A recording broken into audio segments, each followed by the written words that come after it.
महाभारत कथा क्लास 7। महाभारत की कथा महर्षि पराशर के कीर्तिमान पुत्र वेद व्यास की देन है। व्यास जी ने महाभारत की यह कथा सबसे पहले अपने पुत्र शुकदेव को कंठस्थ कराई यानी कि याद कराई और बाद में अपने दूसरे शिष्यों को। मानव जाति में महाभारत की कथा का प्रसार महर्षि वैशंपायन के द्वारा हुआ। वैशंपायन व्यास जी के प्रमुख शिष्य थे। ऐसा माना जाता है कि महाराज परीक्षित के पुत्र जन्मेजय ने एक बड़ा यज्ञ किया। इस महायज्ञ में सुप्रसिद्ध पौराणिक सूत जी भी मौजूद थे। सूत जी ने समस्त ऋषियों की एक सभा बुलाई। महर्षि शौनक इस सभा के अध्यक्ष हुए। आप देख रहे हैं कि कितने सारे नाम आ गए हैं, सारे इंपॉर्टेंट नहीं है, कुछ हमें याद रखने हैं। जैसे कि महर्षि पराशर के पुत्र वेद व्यास ने महाभारत की कथा लिखी थी। आगे बढ़ते हैं। सूत जी ने ऋषियों की सभा में महाभारत की कथा प्रारंभ की और महाराजा शांतनु के बाद उनके पुत्र चित्रांगद हस्तिनापुर की गद्दी पर बैठे। उनकी अकाल मृत्यु हो जाने पर उनके भाई विचित्रवीर राजा हुए। उनके 2 पुत्र हुए, धृतराष्ट्र और पांडु। बड़े बेटे धृतराष्ट्र जन्म से ही अंधे थे, इसलिए उस समय की नीति के अनुसार पांडु को गद्दी पर बिठाया गया। पांडु ने कई वर्षों तक राज्य किया। उनकी 2 रानियां थीं, कुंती और माद्री। कुछ समय राज्य करने के बाद पांडु अपने किसी अपराध के प्रायश्चित के लिए तपस्या करने जंगल में गए। उनकी दोनों रानियां भी उनके साथ ही गईं। वनवास के समय कुंती और माद्री ने 5 पांडवों को जन्म दिया। कुछ समय बाद पांडु की मृत्यु हो गई। 5 अनाथ बच्चों का वन के ऋषि मुनियों ने पालन पोषण किया और पढ़ाया लिखाया। जब युधिष्ठिर 16 वर्ष के हुए तो ऋषियों ने 5 कुमारों को हस्तिनापुर ले जाकर पितामह भीष्म को सौंप दिया। 5 पांडव बुद्धि से तेज और शरीर से बली थे। उनकी प्रखर बुद्धि और मधुर स्वभाव ने सबको मोह लिया था। यह देखकर धृतराष्ट्र के पुत्र कौरव उनसे जलने लगे और उन्होंने पांडवों को तरह तरह से कष्ट पहुंचाना शुरू किया। दिन पर दिन कौरवों और पांडवों के बीच वैर भाव बढ़ता जा रहा था, दुश्मनी बढ़ती जा रही थी। अंत में पितामह भीष्म ने दोनों को किसी तरह समझाया और उनके बीच संधि कराई। भीष्म के आदेशानुसार कुरु राज्य के 2 हिस्से किए गए। कौरव हस्तिनापुर में ही राज करते रहे और पांडवों को एक अलग राज्य दे दिया गया जो आगे चलकर इंद्रप्रस्थ के नाम से मशहूर हुआ। इंद्रप्रस्थ आज का दिल्ली है। इस प्रकार कुछ दिन शांति रही। उन दिनों राजा लोगों में चौसर खेलने का बेसिकली जुआ आम रिवाज था। राज्य तक की बाजियां लगा दी जाती थीं। इस रिवाज के मुताबिक एक बार पांडवों और कौरवों ने चौपड़ खेला। कौरवों की तरफ से कुटिल शकुनी खेला। उसने युधिष्ठिर को हरा दिया। इसके फलस्वरूप पांडवों का राज्य छिन गया और उनको 13 वर्ष का वनवास भोगना पड़ा। उसमें एक शर्त यह भी थी कि 12 वर्ष के वनवास के बाद 1 वर्ष का अज्ञातवास करना होगा। उसके बाद उनका राज्य उन्हें लौटा दिया जाएगा। द्रौपदी के साथ 5 पांडव 12 वर्ष वनवास और 1 वर्ष अज्ञातवास में बिताकर वापस लौटे, पर लालची दुर्योधन ने लिया हुआ राज्य वापस करने से इनकार कर दिया। अतः पांडवों को अपने राज्य के लिए लड़ना पड़ा। युद्ध में सारे कौरव मारे गए। तब पांडव उस विशाल साम्राज्य के स्वामी हुए। इसके बाद 36 वर्ष तक 36 ईयर्स तक पांडवों ने राज किया और फिर अपने पोते परीक्षित को राज्य देकर द्रौपदी के साथ तपस्या करने हिमालय चले गए। संक्षेप में यही महाभारत की कथा है। तो ये जो स्टोरी है ना, ये बिल्कुल शॉर्ट वर्जन की एक्चुअली क्या था महाभारत में वो है। अब हम इस बुक की हेल्प से सारे के सारे जो पात्र हैं, जितने भी कैरेक्टर्स हैं, उनके बारे में हम पढ़ने वाले हैं। तो सबसे पहले आते हैं देवव्रत। गंगा एक सुंदर युवती का रूप धारण किए नदी के तट पर खड़ी थी। उनके सौंदर्य और नव यौवन ने राजा शांतनु को मोह लिया। गंगा बोली, राजन, आपकी पत्नी होना मुझे स्वीकार है, पर इससे पहले आपको मेरी शर्तें माननी होंगी। क्या आप मानेंगे? राजा ने कहा, अवश्य। तो ये राजा शांतनु के ही सारे के सारे वंशज हैं, जहाँ पर ये कौरव पांडव। राजा शांतनु ने गंगा की सारी शर्तें मान ली और वचन दिया कि वह उनका पूर्ण रूप से पालन करेंगे। समय पाकर गंगा से शांतनु के कई तेजस्वी पुत्र हुए, परंतु गंगा ने उनको जीने नहीं दिया।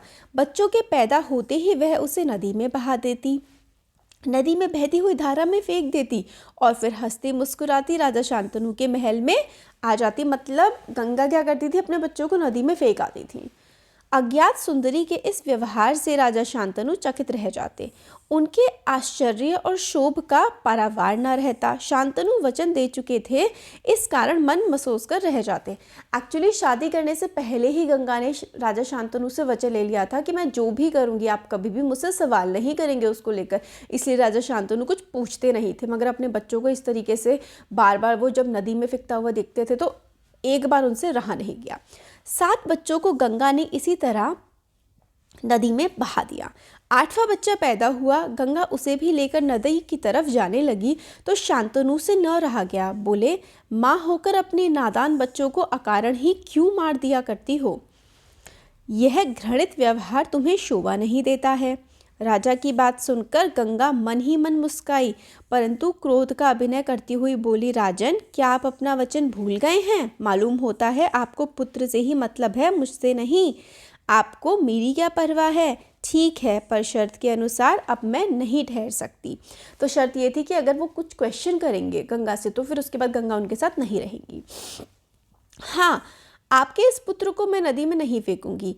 इस अंतिम बालक को मैं कुछ दिन पालूंगी और फिर पुरस्कार के रूप में आपको सौंप दूंगी। यह कहकर गंगा बच्चे को साथ लेकर चली गई। यही बच्चा आगे चलकर भीष्म पितामह के नाम से विख्यात हुआ। तो यही बच्चा जो बच गया था ना गंगा और शांतनु का, यही थे भीष्म पितामह। गंगा के चले जाने से राजा शांतनु का मन विरक्त हो गया, मतलब वो परेशान रहने लगे। उन्होंने भोग विलास से जी हटा लिया और राजकाज में मन लगाने लगे। एक दिन राजा शिकार खेलते खेलते गंगा के तट पर चले गए तो देखा किनारे पर खड़ा एक सुंदर और गठीला युवक गंगा की बहती हुई धारा पर बाण चला रहा था। बाणों की बौछार से गंगा की प्रचंड धारा एकदम रुक गई थी। यह देखकर शांतनु दंग रह गए।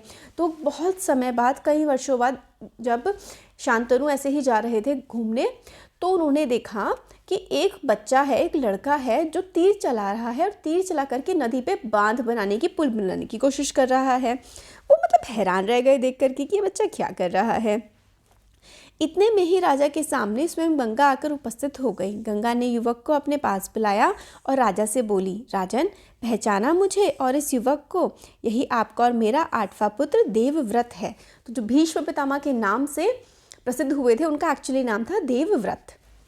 महर्षि वशिष्ठ ने इसे शिक्षा दी है। ज्ञान शास्त्र में शुक्राचार्य और रण कौशल में परशुराम ही इसका मुकाबला कर सकते हैं। यह जितना कुशल योद्धा है उतना ही चतुर राजनीतिज्ञ भी है। आपका पुत्र मैं आपको सौंप रही हूँ, अब ले जाइए इसे अपने साथ। गंगा ने देवव्रत का माथा चूमा और आशीर्वाद देकर राजा के साथ उसे विदा कर दिया। तो ये देवव्रत की कहानी है, यानी कि जो भीष्म पितामह कहलाए। वो भीष्म पितामह क्यों कहलाए? उनकी भीष्म प्रतिज्ञा की वजह से। तो ये भी आइए पढ़ते हैं। तेजस्वी पुत्र को पाकर राजा प्रफुल्लित मन से नगर को लौटे और देवव्रत राजकुमार के पद को सुशोभित करने लगे। 4 वर्ष और बीत गए। एक दिन राजा शांतनु यमुना तट की ओर घूमने गए तो वहाँ अप्सरा सी सुंदर एक तरुणी खली दिखाई दी। तरुणी का नाम था सत्यवती।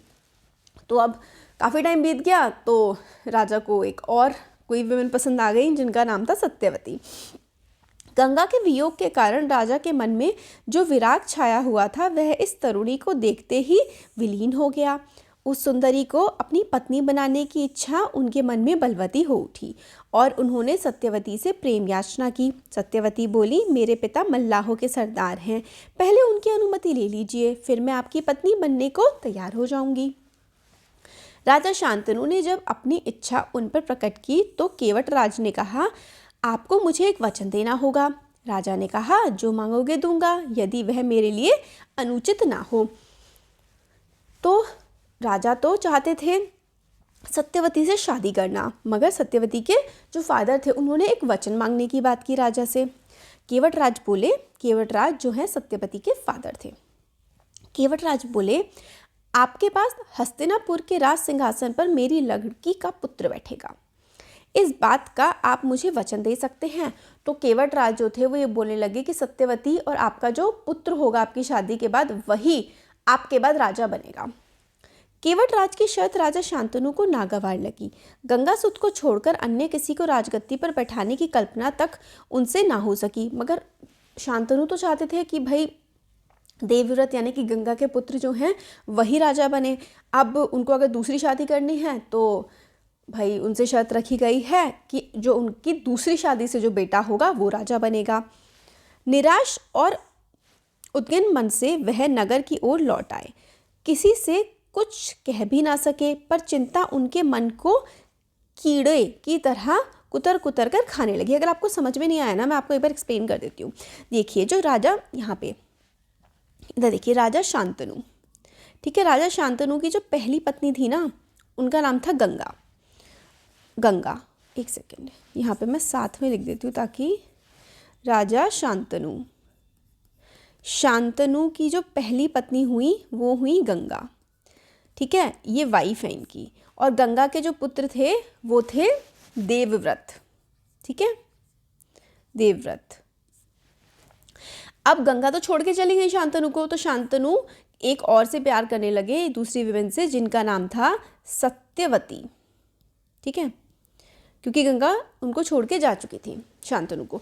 अब शांतनु तो अपने पहले बेटे देवव्रत को ही चाहते थे कि वो उनके बाद राजा बने, मगर सत्यवती के जो फादर थे उन्होंने शांतनु के सामने कंडीशन रखी कि अगर आप मेरी बेटी से शादी करना चाहते हैं ना, तो कंडीशन ये है कि आपका और सत्यवती का जो पहला बेटा होगा वो राजा बने। अब शांतनु को लगा कि भाई मैं तो देवव्रत को राजा बनाने का वादा कर चुका हूँ, तो ये तो मैं नहीं कर सकता। तो वो बहुत ज़्यादा परेशान हो गए कि अब मैं करूँ तो करूँ क्या। देवव्रत ने देखा कि उनके पिता के मन में कोई ना कोई व्यथा समाई हुई है। एक दिन उसने शांतनु से पूछा, पिताजी, संसार का कोई भी सुख ऐसा नहीं है जो आपको प्राप्त ना हो, फिर भी इधर कुछ दिनों से आप दुखी दिखाई दे रहे हैं, आपको किस बात की चिंता है? यद्यपि शांतनु ने गोलमोल बातें बताई, फिर भी कुशाग्र बुद्धि देवव्रत को बात समझने में देर न लगी। उन्होंने कुशाग्र बुद्धि यानी कि तेज बुद्धि, उन्होंने राजा के सारथी से पूछताछ करके उस दिन केवट राज से यमुना नदी के किनारे जो कुछ बातें हुई उनका पता लगा लिया। पिताजी के मन की व्यथा जानकर देवव्रत सीधे केवट राज के पास गए और उनसे कहा कि वह अपनी पुत्री सत्यवती का विवाह महाराज शांतनु से करा दें। केवट राज ने वही शर्त दोहराई जो उन्होंने शांतनु के सामने रखी थी। देवव्रत ने कहा, यदि तुम्हारी आपत्ति का कारण यही है तो मैं वचन देता हूँ कि मैं राज्य का लोभ नहीं करूँगा, सत्यवती का पुत्र ही मेरे पिता के बाद राजा बनेगा। तो देवव्रत ने ये वचन दे दिया कि सत्यवती का पुत्र ही राजा बनेगा मेरे फादर के बाद। केवट राज इससे संतुष्ट न हुए, उन्होंने और दूर की सोची। बोले, आर्यपुत्र, इस बात का मुझे पूरा भरोसा है कि आप अपने वचन पर अटल रहेंगे, किंतु आपकी संतान से मैं वैसी आशा कैसे कर सकता हूँ? आप जैसे वीर का पुत्र भी तो वीर ही होगा। बहुत संभव है कि वह मेरे नाती से राज्य छीनने का प्रयास करे। इसके लिए आपके पास क्या उत्तर है? भाई लालची थे ना केवट राज काफ़ी ज़्यादा। भीष्म ने कह दिया कि ठीक है भाई, मैं नहीं बनूंगा, आपकी बेटी का बेटा बन जाएगा। मगर नहीं, उनको कहा कि देख लीजिए क्या कहा।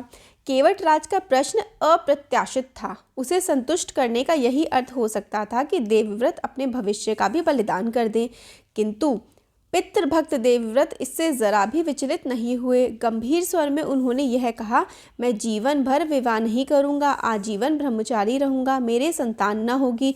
अब तो तुम संतुष्ट हो? तो भाई देवव्रत ने तो ये कह दिया कि मैं शादी नहीं करूंगा, मैं बच्चे पैदा नहीं करूंगा। जब मेरे बच्चे ही नहीं होंगे तो कौन तुम्हारे नातियों से राज्य छीनेगा? किसी को आशा ना थी कि तरुण कुमार ऐसी कठोर प्रतिज्ञा करेंगे। देवव्रत ने भयंकर प्रतिज्ञा की थी, इसलिए उस दिन से उनका नाम भीष्म पड़ गया। केवट राज ने सानंद अपनी पुत्री को देवव्रत के साथ विदा किया और फिर शादी हो गई उनकी, क्योंकि भीष्म ने तो प्रतिज्ञा कर ली थी कि वो तो कभी शादी करेंगे नहीं, तो उनके फादर ने दूसरी शादी कर ली।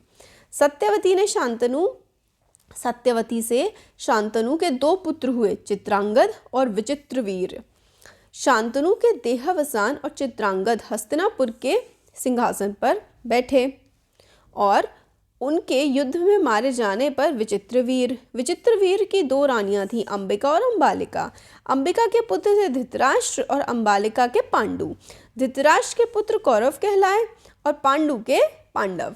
तो आपको ये भी याद रखना है कि किसके बेटे थे ये लोग थे शांतनु, जो महाराज शांतनु थे उनकी जब डेथ हो गई तो उनकी डेथ के बाद पहले तो चित्रांगद जो हैं राजा बने, बट चित्रांगद की डेथ हो गई। चित्रांगद के बाद बने विचित्रवीर्य। ठीक है, तो विचित्रवीर्य की जो 2 रानियां थी, एक का नाम था अंबिका और दूसरी का नाम था अंबालिका। तो अंबिका और अंबालिका इनके भी एक एक पुत्र हुआ। अंबिका के पुत्र जो थे वो थे धृतराष्ट्र, और धृतराष्ट्र के जो 100 बेटे हुए वो कहलाए कौरव, और अंबालिका के बेटे हुए पांडु। पांडु के 5 पुत्र हुए जो कहलाए पांडव। महात्मा भीष्म शांतनु के बाद से कुरुक्षेत्र युद्ध का अंत होने तक उस विशाल राजवंश के सामान्य कुलनायक और पूज्य बने रहे। शांतनु के बाद कुरुवंश का क्रम यह रहा। अब ये पूरी टेबल है, ये टेबल आप लोगों को अच्छे से करनी है। शांतनु जो थे उनकी 2 रानियां थी। एक थी गंगा जिनके बेटे थे देवव्रत, जो कि भीष्म पितामह कहलाए बाद में। इन्होंने शादी नहीं की, इनके बच्चे नहीं हुए। सत्यवती, सत्यवती के 2 पुत्र हुए, एक चित्रांगद और एक विचित्रवीर्य। इनकी 2 रानियां हुई। इनकी तो पहली डेथ हो गई चित्रांगद की, तो विचित्रवीर्य की 2 रानियां थी, अंबिका और अंबालिका। अंबिका के एक बेटे हुए जिनका नाम था धृतराष्ट्र, अंबालिका के बेटे हुए जिनका नाम था पांडु। धृतराष्ट्र के 100 पुत्र हुए जिनका नाम था कौरव, जो कौरव कहलाए, मतलब नाम तो अलग अलग था, कौरव कहलाए। और पांडु के 5 पुत्र हुए जो पांडव कहलाए। तो ये पूरा हम लोगों ने महाभारत की एक स्टार्टिंग देख ली कि हुआ क्या था।